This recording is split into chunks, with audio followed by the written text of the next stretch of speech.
Are you rethinking your purpose in life? Being centered in a strong spiritual connection is more important now than ever. Hi, I'm Bryn, Blankinship, hypnotherapist, international instructor, and author. Each episode, I'll share my experiences with guiding spiritual regression clients into the afterlife and the soul lessons gained, prompting you to explore your own soul's journey and empowering you by shifting your perception of yourself and your place in this world. I want you to know that you're here by design, not by accident. You are not alone. You are loved. You are here on purpose, for a purpose. When you stand in your truth and fulfill your purpose, you support others in fulfilling theirs. If this intrigues you, stay tuned in as we explore.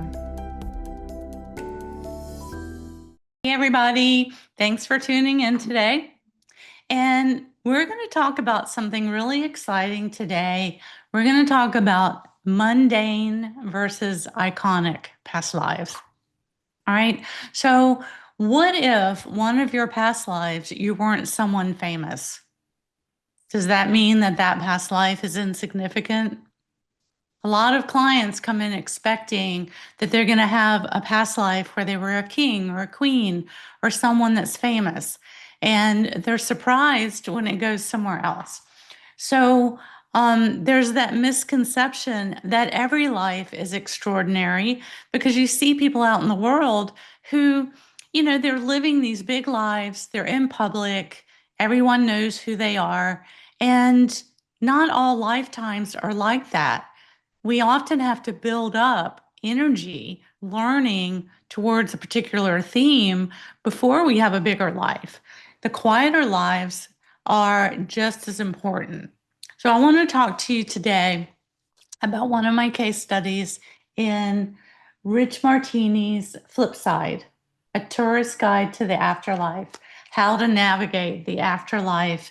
And we were at Life Between Lives training, and Rich filmed me doing a session with my colleague, Maureen Bass. And Maureen, just to give you a little background on Maureen, she's also a hypnotherapist, Life Between Lives trained hypnotherapist, and she's from Eastern Europe.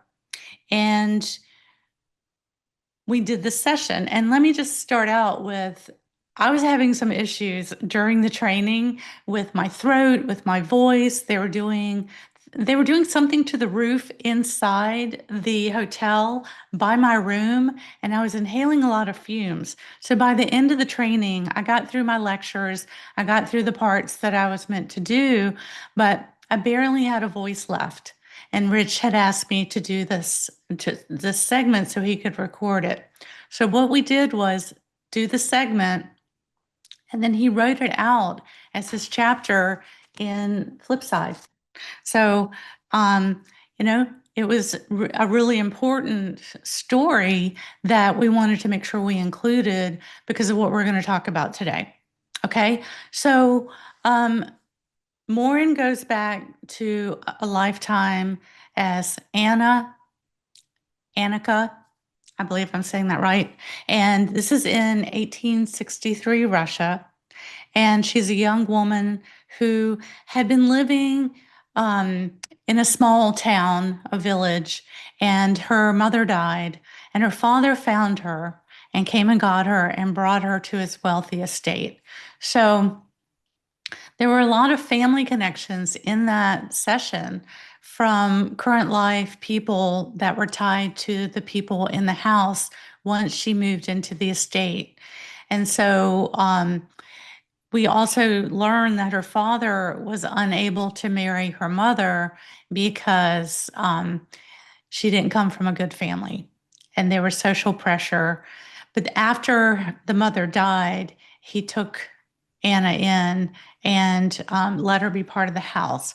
So Anna, her personality was submissive, she was quiet, and she liked to read. She loved romantic novels. She loved Tolstoy, and she really lived through the stories that she would read about. And what happened with her, she fell in love. Well, let me back up for a second.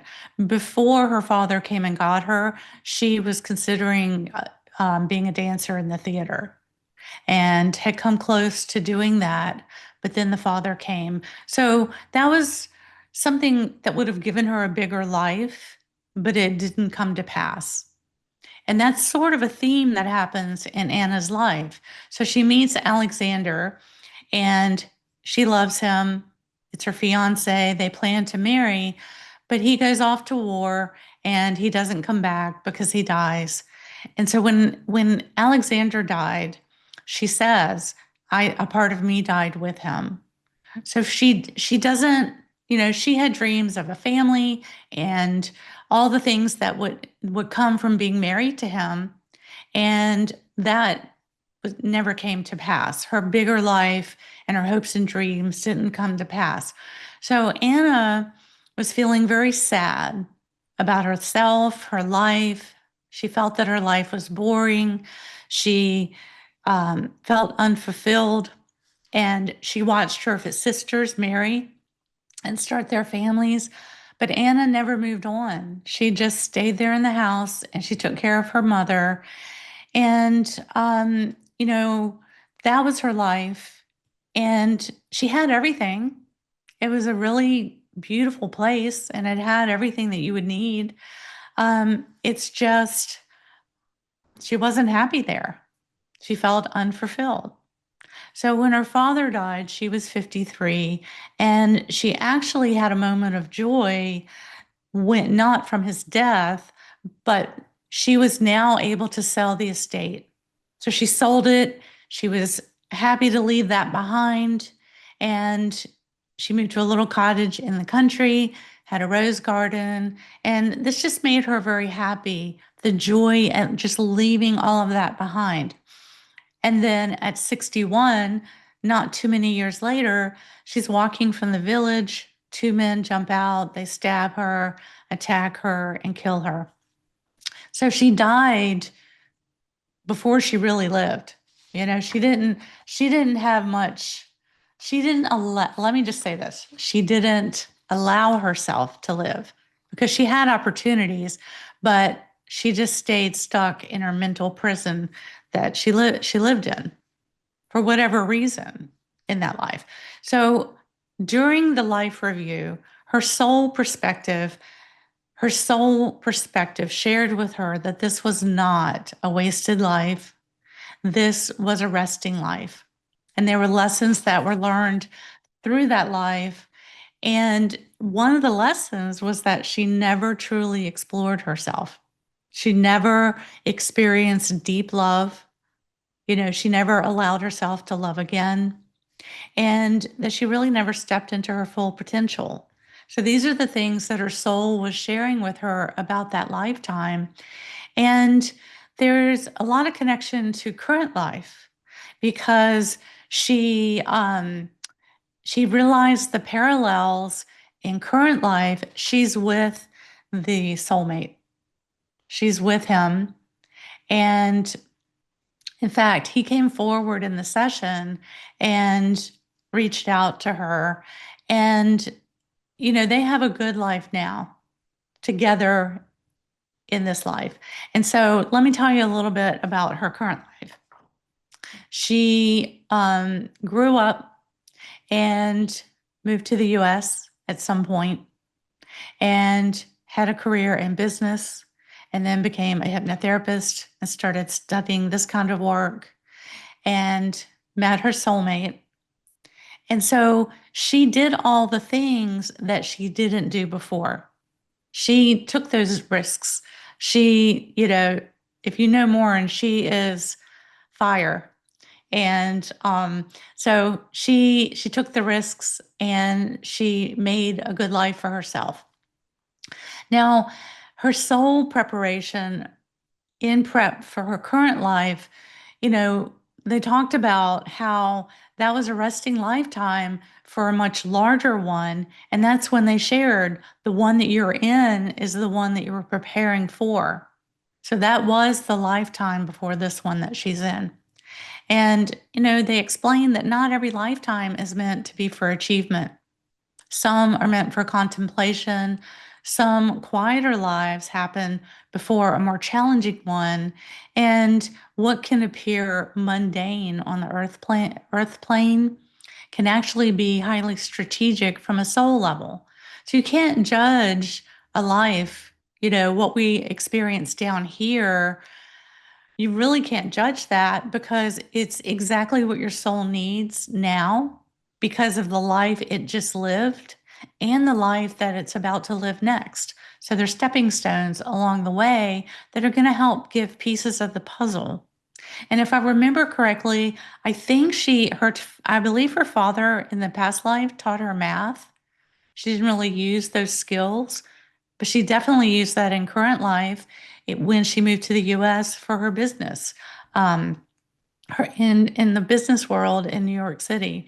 So um, sometimes, clients will say, I'm a little disappointed in that life I'm exploring. I thought that was going to be a bigger life. I thought that was going to be different. Maybe they didn't know or think that they were going to be someone famous, but they were surprised that they had kind of a ordinary life. But sometimes it's done on purpose at a soul level so that you can choose limitation and build momentum for future growth. And you learn from the chances you don't take.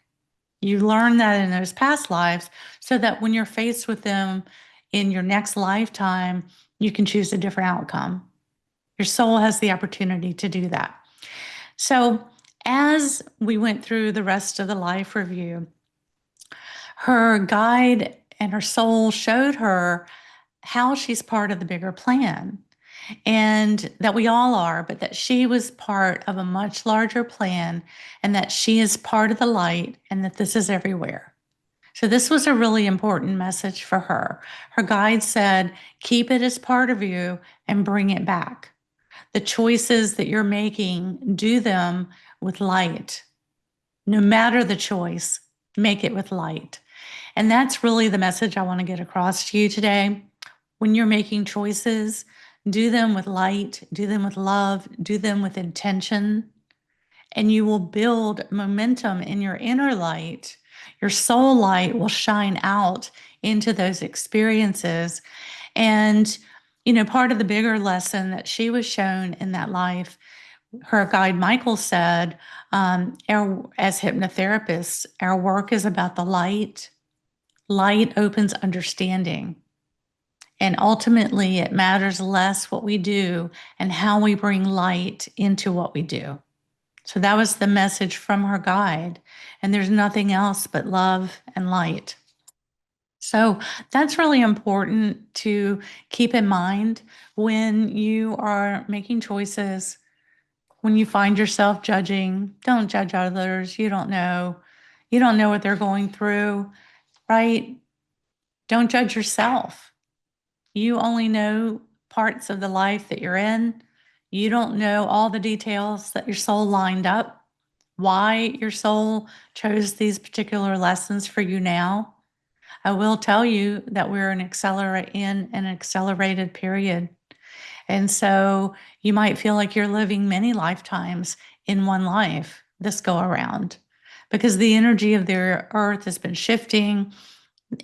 We've been going through this curve of learning and helping to accelerate soul growth within the same lifetime keeps us from having to die, come back, and be born again and learn to read and write and, all the basic stuff before we can get to some of those lessons.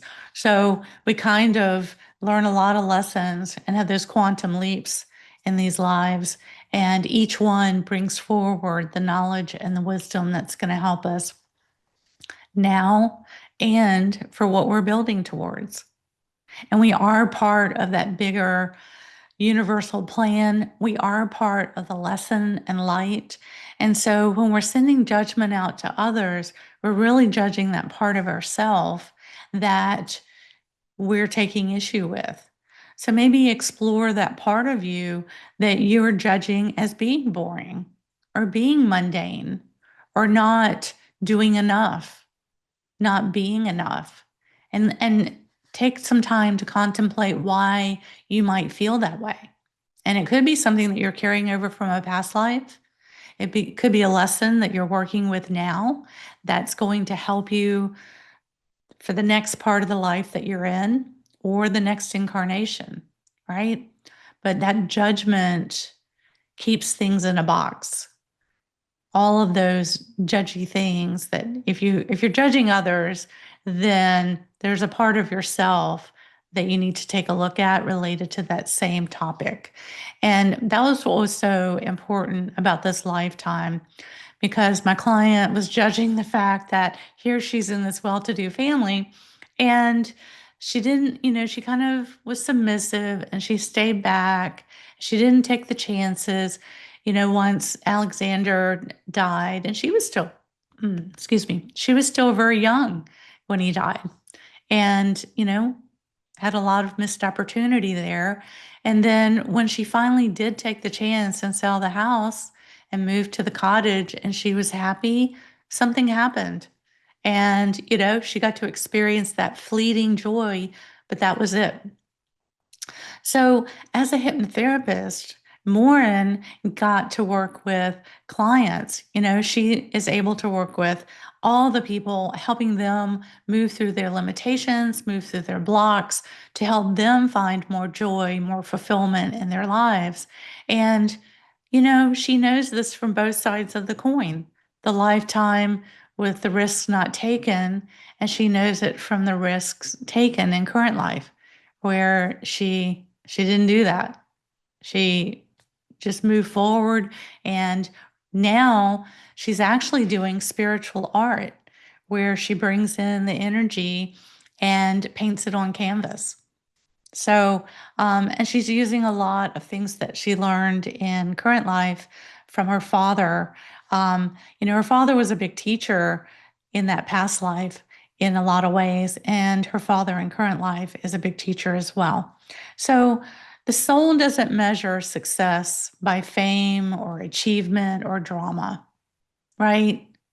So it could be a quiet lifetime, and the soul will still experience all the lessons that it's meant to. And sometimes the most valuable life that we have is the one that's giving us the space to remember who we are before stepping into who we're becoming, to pick up skills and abilities. She loved to read. She loved to imagine and put herself into the stories. She loved to dance. So, it gave her a chance to explore the arts before moving into the healing art in current life.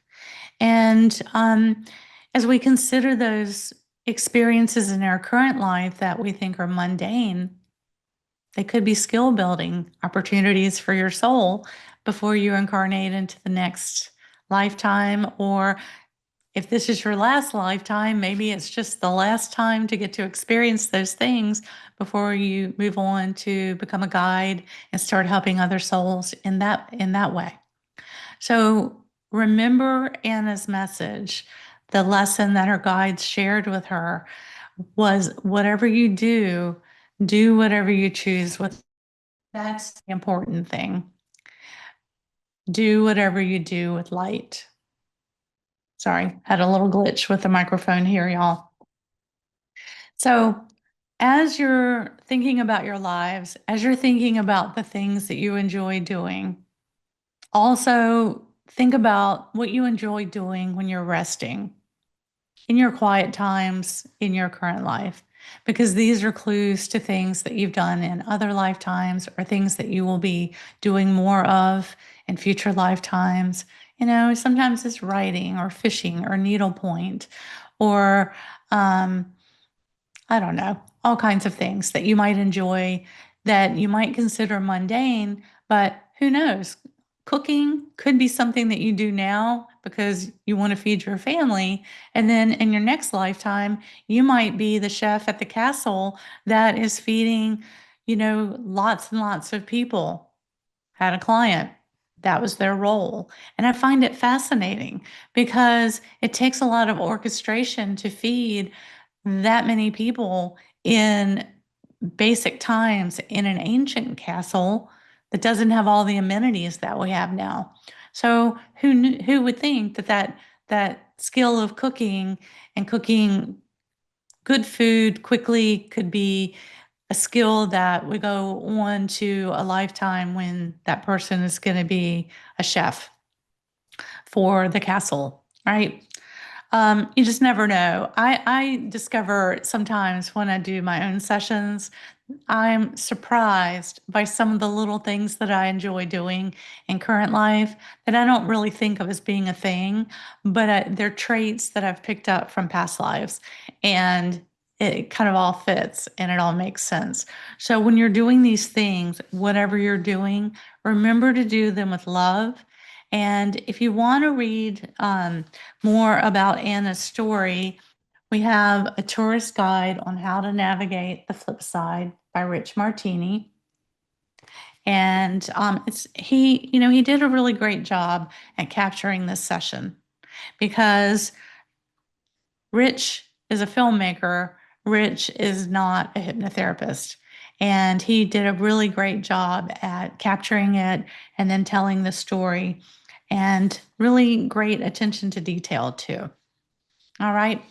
So I'm just checking. I had a couple of notes here, and I just wanted to make sure that I didn't miss anything about that lifetime.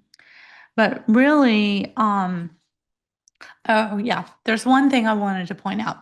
There was a place we will call this the planning space, and Morin's guide Between Lives took her to this place that had green grass and flowers and stars, and it had sunshine, and it even had a sunset with a bench for reflection.